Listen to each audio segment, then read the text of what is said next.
Welcome to the second part of my video review for Africa 2nd edition. Second part or third part, it really depends on how you count. Because first I made a video about the standard combat series in general, that is about rules that are shared by all games in the system. Then I made a video about Africa 2nd edition, a video covering my campaign game, mainly an after-action report of what happened in my campaign game.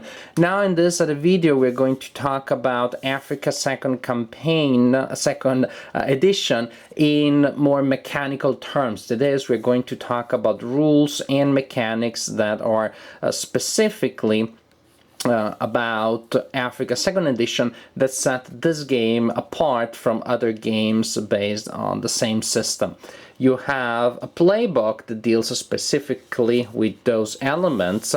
It is a 16-page book, but really, the last page is a summary of terrain effects, terrain that you will encounter in the game. You have the combat table, and the first page is mainly a detailed turn sequence with all of the phases that, well, in part, or phases that you will encounter in all games in the system, and in other for other parts of the turn sequence, you have phases that are specific of Africa 2nd edition. Such as this is a very convenient player aid. Here you have the turn sequence, here you have terrain effects and combat table. See, you can just flip the rule book like this, very convenient. 16 pages, so page 1 and 16 are not really rules that you need to learn, or simply reminders and player aids. Here we have the order of arrival for the Commonwealth and for the Axis. In the campaign game you will use all of the turn of arrival, the entire calendar from beginning of the campaign to the end, but you have shorter scenario that start later in the campaign, but still they go to the end of the campaign. And the order of arrival will tell you about units that enter the game in different turns, but also units that need to be withdrawn. Also, not all of the Commonwealth units that enter the game are immediately available. Some will be placed in the restriction box. Those are units that are somewhere around Egypt.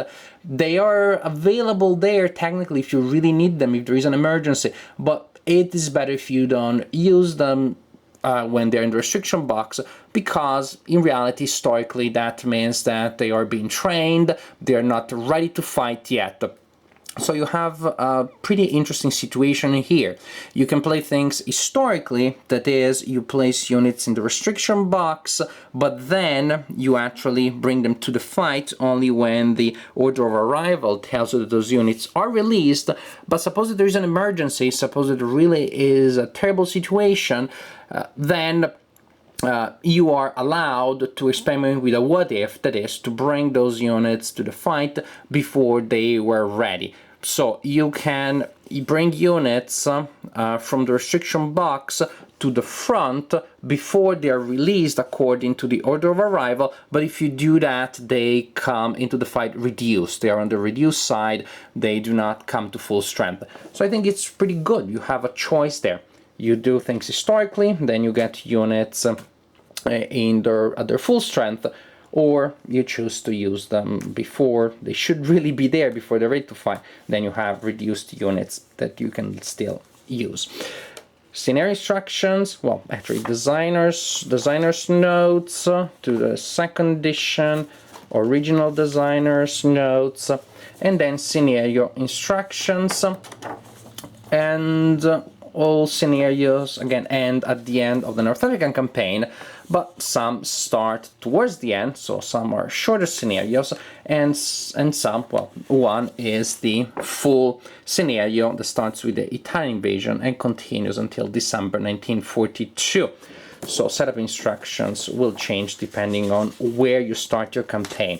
Actually, within each scenario also you have options to play a short version of the scenario or a full version of that scenario. So in reality, rules that you have to learn and that apply to this game only really end in page 7, at the top of page 7, in this section here. And then you have victory conditions, and these rules that end in page 7, they pretty much start at page 2. It's really not too many specific rules that you need to learn to play this game. If you know the standard combat system, you can play this game easily. In terms of complexity and specific rules, this could even be an entryway war game. Something that makes it a little less friendly as an entryway war game, of course, would be the length of the full campaign, but you're not forced to play that one. You can play shorter scenarios. And another thing that may be a little bit of an impediment for somebody who wants to get into wargaming and wants to start from this game is the cost, because the game is out of print right now. Copies are available, but they are fairly expensive. All right. Specific rules about Africa 2nd edition. At the beginning of the Axis turn, the Axis player goes first. The Axis player resets Axis air points. The number of air points received each turn changes from turn to turn. In turn 1, from turn 1 to 7, 2 air points. Turn 8 to 23, 4 points. In the last turns of the game, 3 points. These points can be assigned to receive bonuses in attack or defense during combat. Then the Axis player receives trucks or trucks points.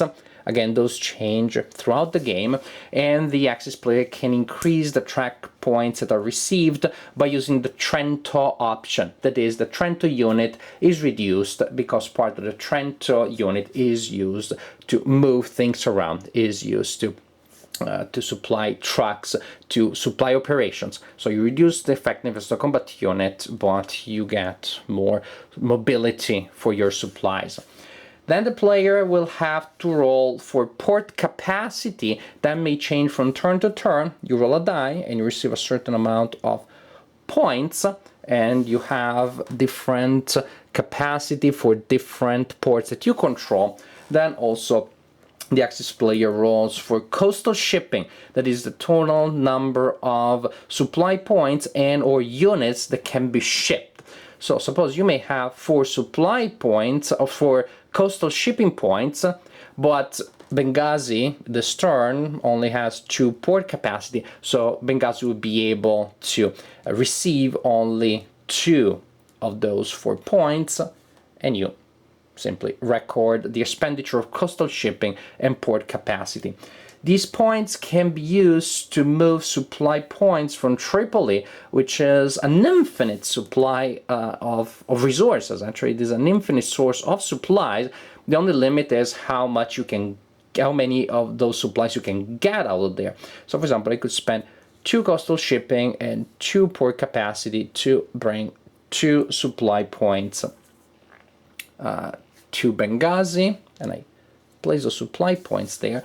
Then I can also use truck points to move supplies, and I can combine coastal shipping with trucks. I can first move something using ports, using coastal shipping, and then use the same, and then move the same supply points using trucks. And in this case, it would cost me a point of trucks, a truck point, to give 5 movement points to a supply point. So actually, to move those 2 supply points by 5 movement points, I need to spend 2 truck points. What you're trying to do is simply to bring your supply points close to your units, close to the front.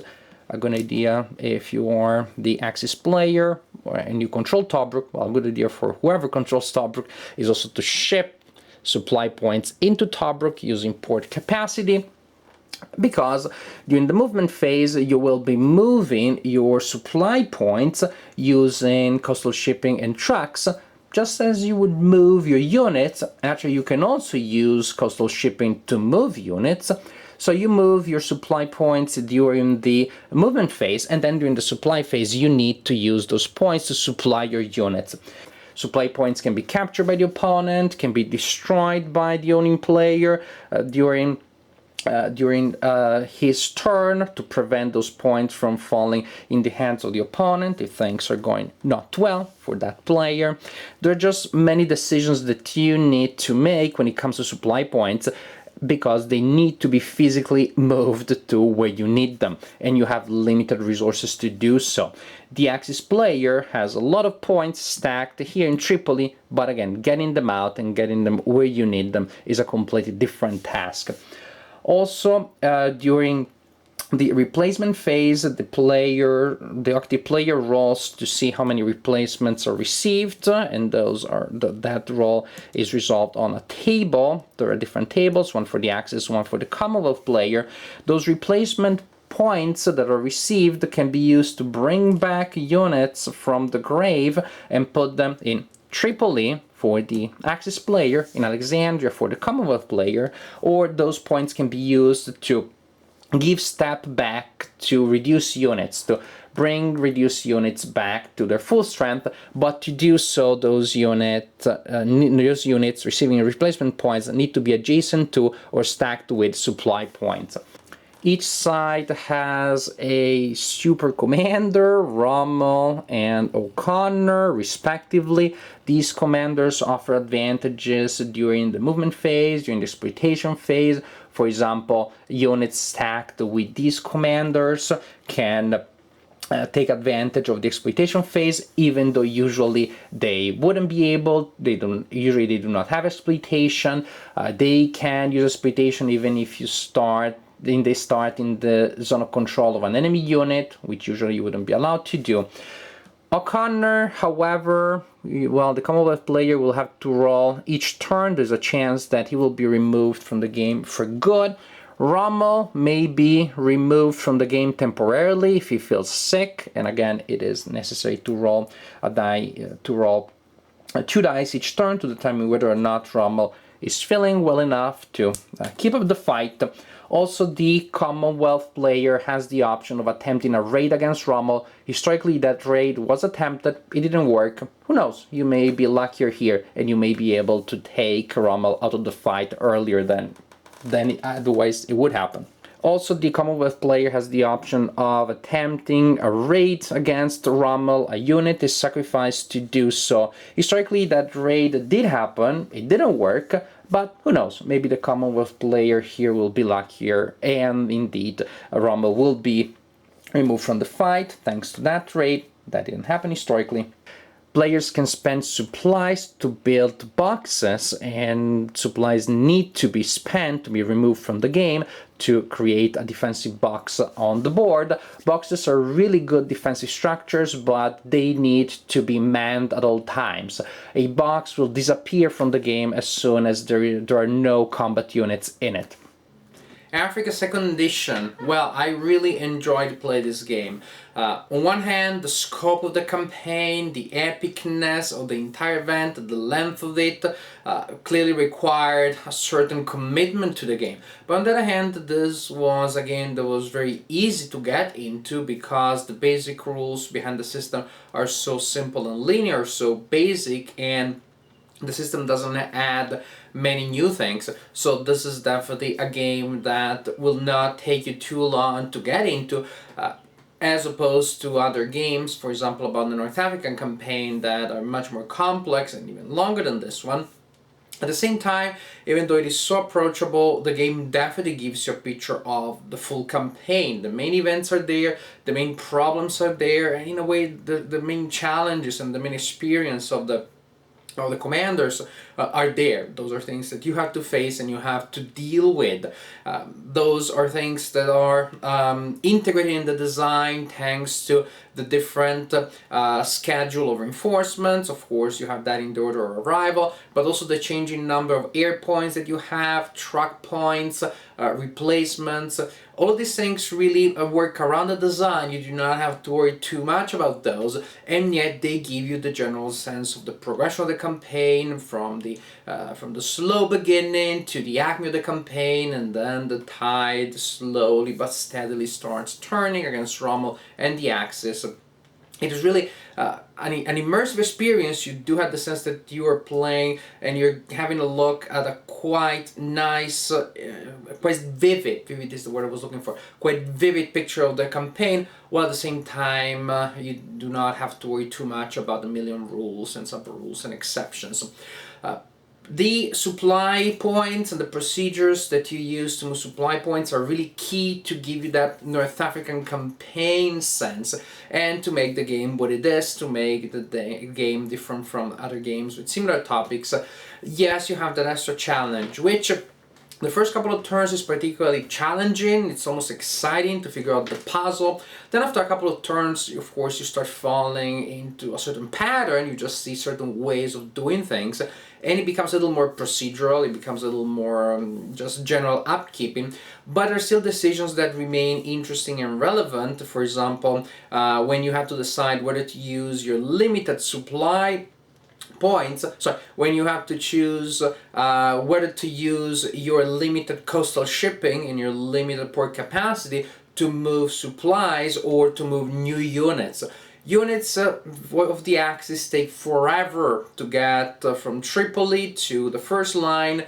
Some mechanized units don't, but many just take so long, you really will be tempted to move them by coastal shipping, which of course will be problematic. Then by moving that unit, you leave 10 other units out of supply. That wouldn't be a good bargain. So that decision, how you use your coastal points, how you use your port capacity, those things remain relevant and interesting even after you have become comfortable with the movement of supplies, and after even when that becomes a little more mechanical. The game works very well as a solitaire game. This is how I played my campaign. There is no hidden information, kind of, sort of. The game works very well as a solitaire game. That's how I played the campaign, playing both sides at the best of my possibilities.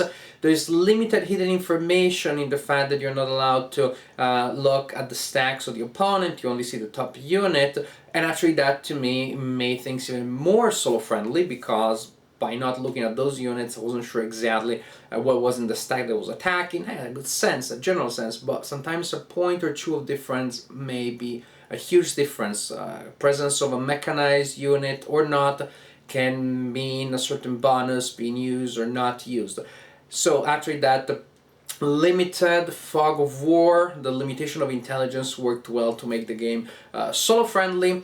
And also something that works in that direction is the unpredictability of factors such as the replacement.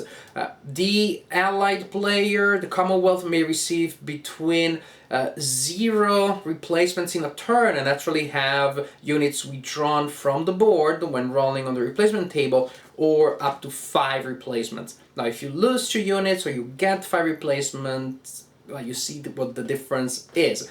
And you do not know what you're going to get until next turn. Unpredictability there, but at the same time not such that the game felt completely out of control. I found that there was that nice interaction there between the randomness of the factors, of the elements that happen around the battle and on the political, logistical scale, at the same time the things that you have to take care of as you are in the battlefield. Bottom line, I really enjoyed Africa 2nd Edition. I see why this is a game that has been so successful. This is a game that has been so well received. It is probably one of my favorite representations of the North Africa campaign. I would say, no, actually, it is certainly one of my favorite representations. It just hits a nice spot there between perfect playability and at the same time still historical detail and a good vivid sense of history through gameplay.